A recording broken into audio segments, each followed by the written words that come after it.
We don't do like frappuccinos here. We do caramel cappuccinos, and then we have like assorted Americanos.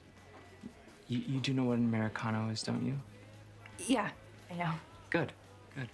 You are gonna be a barista soon enough. Awesome. Make me proud.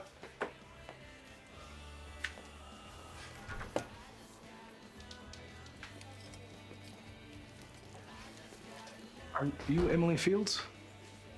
Yes? I called your house and your mom said that you worked here. I'm Maya's cousin, Nate. You have time to talk? I'm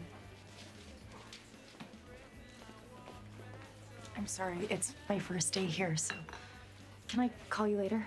Yeah, anytime. I'll give you my number. I live here now. In Rosewood? Just started at Hollis.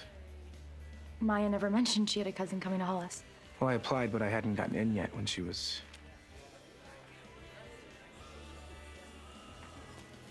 I was actually really looking forward to hanging out with her again.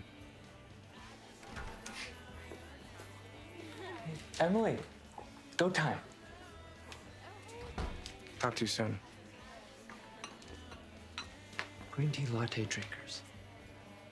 Yeah, so get the gluten-free biscottis going. Gluten-free biscottis.